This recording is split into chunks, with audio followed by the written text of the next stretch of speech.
I am covering the four waves of feminism from a sociological perspective. I will examine the social movements and the symbolic interaction with the movements. The social movement theory consists of interdisciplinary study with the social sciences that seek to explain why social mobilization occurs, the forms under which it manifests, as well as the potential and social, cultural, and political consequences of the movement.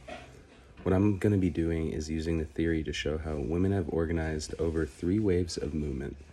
Psychosocial interactions deal with people's perceptions of reality through language, human development, and human development is a product of the interactions between the individuals and the communicating within groups. Women have had to deal with secondary status in society. The way they have defined it is communicated about as subject of the paper. So I'm going to be talking about how they've dealt with it as well as what steps they've taken in order to progress. So basically, each wave has defined male dominance as a significant part of the problem. In each stage, men are characterized differently based on the era, and the waves were prevalent at that time. So each wave kind of fought for a different reason, for a different meaning in what they were trying to capture. In the first wave, women accepted the patriarchal society reality and focused on gaining the right to vote. Until women began to organize, they didn't question their inferior roles in society. Over time, these traditional values changed as more women began to become independent in their lifestyles. So that was the first wave. Those were the key concepts. They needed the right to vote as well as be aware of where they are in the major, being aware of how men are taking the power, and they needed to step out and make a change towards that. Then that transitions myself into the second wave. And in the second wave, in the second wave, women thought of themselves as and began to form their own sense of self-identity. This occurred mostly during World War II, and that was in the 1940s. Women entered the workforce, so that was huge for them. So women worked to produce weaponry. So they came and did the jobs that the men were generally doing during the time. So they created weapons for the war. They created everything. They just took over completely. During this period, women got used to working outside of the home. So they were not just focused on the home that just was out the window. They actually got to go out and they got to work hard. And that was huge for women. So they developed personal goals and objectives and were conflict with a male-dominated society. The focus of Wave 2 was to increase equality for women more than enfranchisement. Due to symbolic interactions and developments of social movements, women were able to expand their consciousness. The second wave occurred in the 1960s and 70s, where the liberation movement expanded its goals to include legal and social rights. Those are the main parts of this. It's legal and social rights. For the second wave, I discussed Betty Friedan, whose vision of the second wave, as well as Gloria Steinem's vision.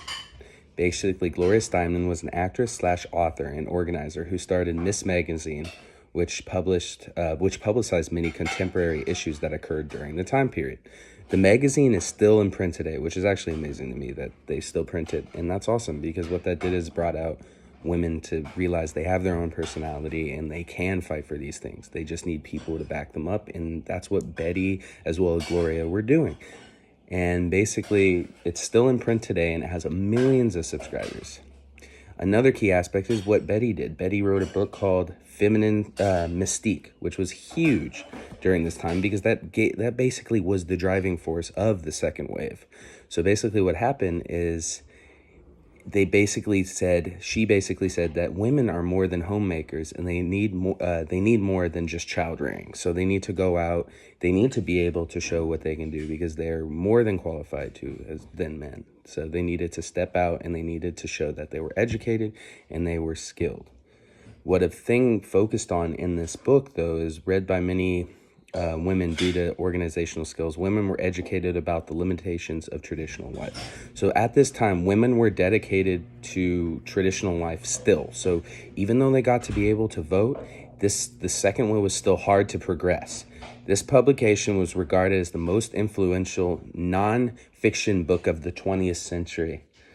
After the second wave, I will then examine the third wave and its ideals. So basically, the third wave emerged due to basically building off of what happened in the second wave. And the second wave really didn't get to achieve everything that occurred.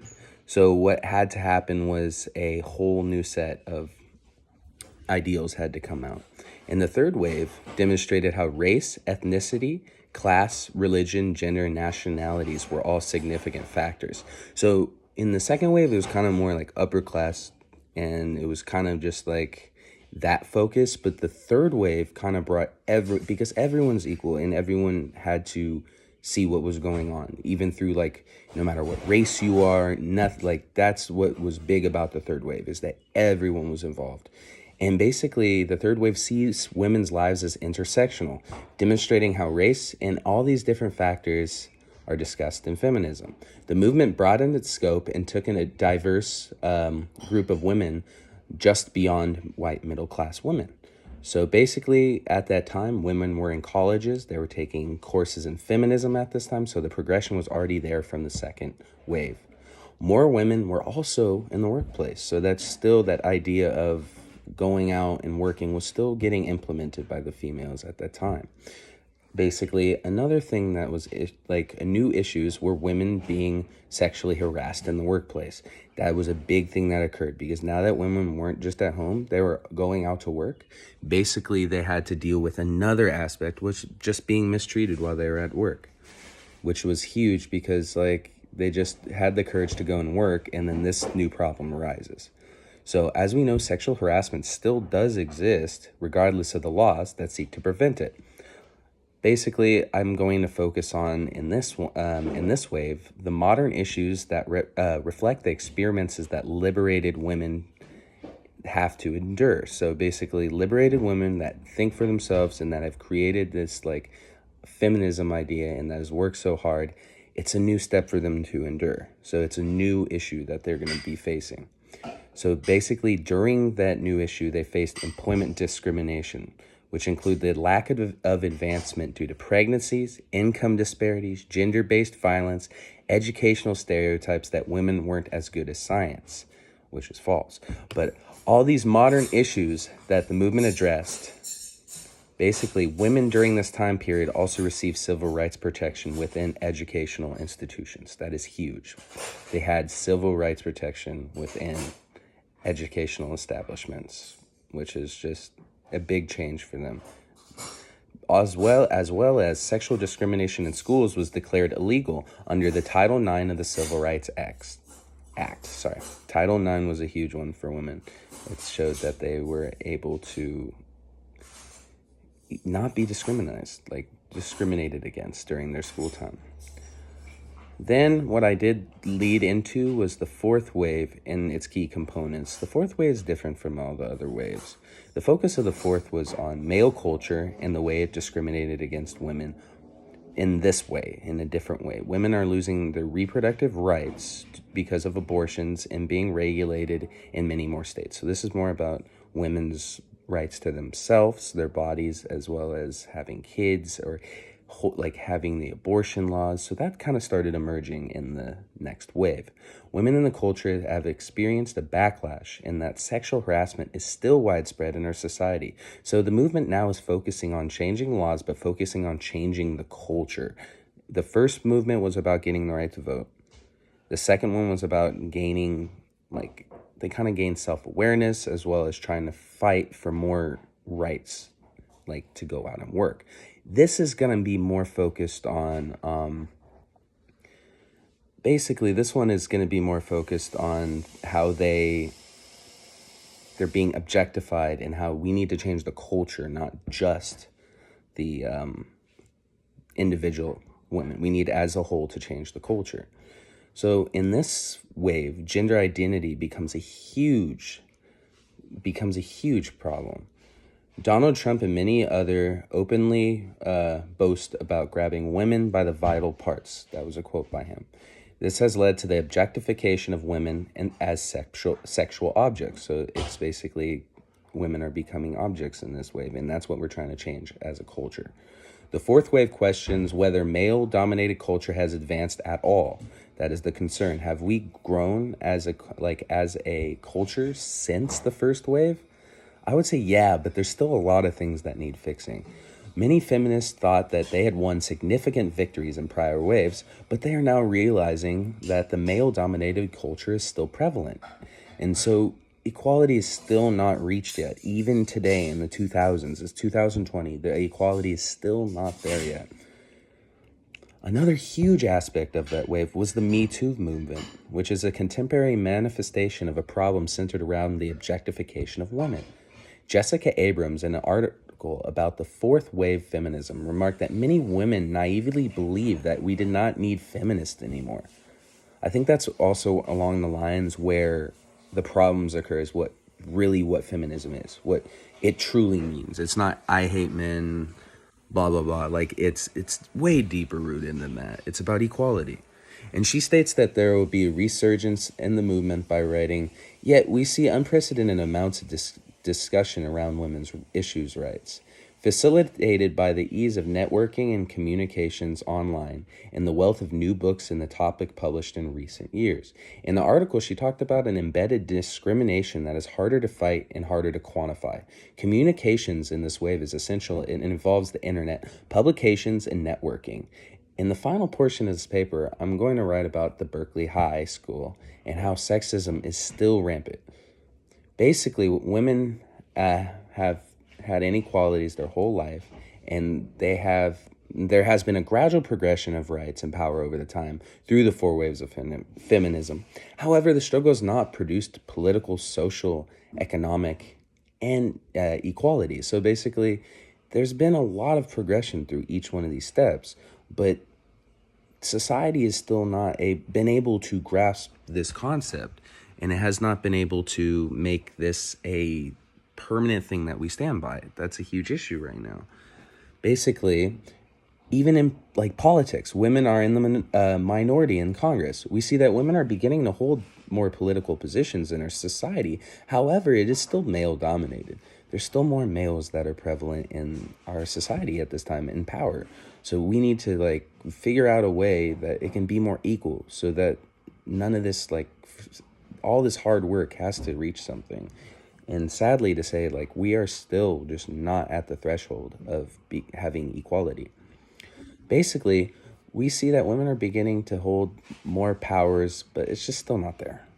And as well as economically, women do not advance in business as a rate as men do. This is known as the glass ceiling. So basically, women are some women are more qualified, and they're still being held back because they put limitations. Society makes it seem that everything's equal, but really it's still not equal at all. There's still things holding females back in our society, which is huge. And as well as there's a compensation is 75% of what men make. 75% of what men make. So there's still a deficit. The deficit is still prevalent, and you could see that. But people kind of choose to overlook it. They choose to look past it. So on this social scene, we still have a patriarchal society, and many young people are socialized into regarding women as inferior or subservient. So basically, there's still that stigma, because we tried through the second wave to get to a point where the traditional family would change, because it would be men and women could go to work. Men and women can take care of the kids. Men and women. So that's what everything's been trying to push towards. We need to have these equal rights. And it's just kind of sickening to look at the statistics nowadays, because it's still prevalent that males have more advantages. It's still here. And people kind of wipe that under the rug. So our culture is still male dominated, and it has lots of flaws that still need to be addressed. There are still many forms of discrimination that are still prevalent that men are not aware of. This definitely needs to change. I think people are just not as informed as they should be. It's hard. It's definitely hard for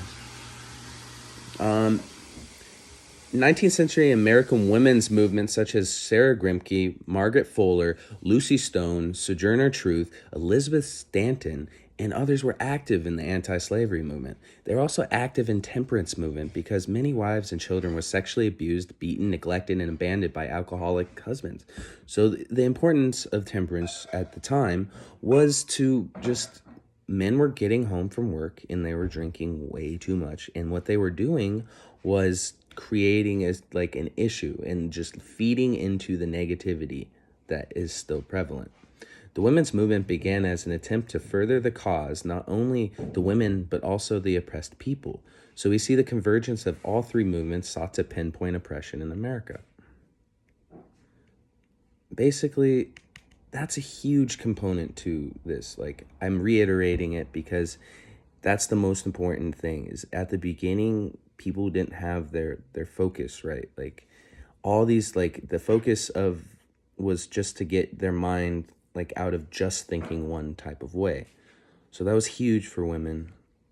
But I would still say overall the issues that are at hand are about just gaining that equality and making sure that people know that this has come a long way. I feel like there's still not a lot of people that are aware. They're not educated enough. It's about getting the word out and making sure that our society is able to change, our culture is able to change, and that women won't be objectified against. That's a key thing right now, is that even in 2020, we still have a bunch of negative information being like shot out to people that like, if you are a female and you like sports, you're more of a tomboy. Or if you are a male and you like to dance, people would call you a pansy. Or, there's all these negative aspects that people are just drilling into kids' heads. And that's still the classical traditional view that needs to be just overall shifted. As like someone growing up in this time, I feel like the main way for me to be able to take this in would be to say that we need to like create, like we need to focus more on this. We need to have it so that people know what's truly happening. Like, people are unaware of what's happening and not a lot of people don't like even know about the waves that occurred. I think that needs to be pushed more in our educational system, because that is something that we need to fix. Basically, all three waves, four waves actually, worked to gain to where we are. And they did make a huge, huge, huge like progression, but we're still not there yet. There's no doubt in my mind we are still not there.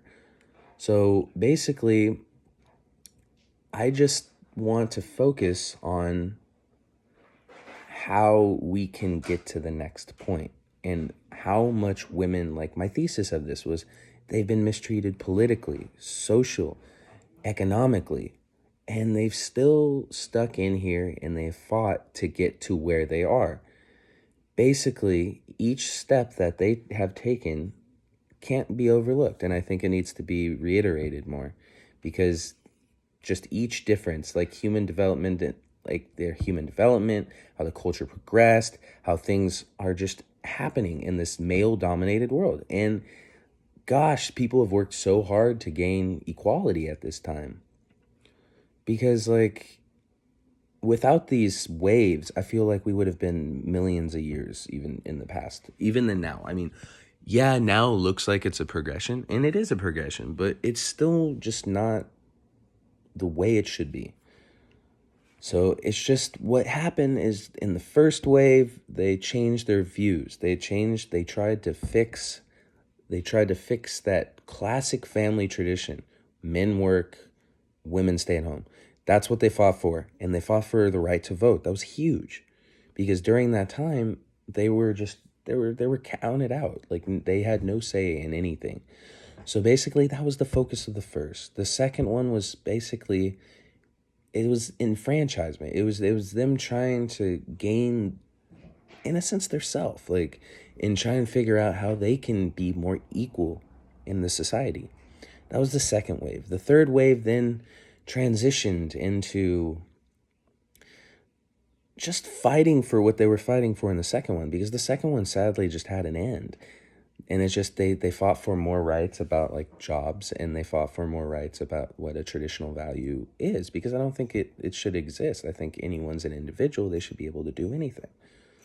So overall, through writing this paper, I've just seen that there is a lot of work to be done. And I feel and fear that people are not even close to being aware of how much is needed to be done. So hopefully through writing this paper, I just was able to show to an extent of how each wave worked, how it progressed, as well as how it led to each wave. It was a stepping stone to lead to where we are now. And where we are now, we are still not at our top peak. And I just would like to say thank you for listening to my project, and I hope you like the essay. It was a lot of interesting information that I formulated, and the key to my whole thing is that there's still a lot of work we need to do. Thank you.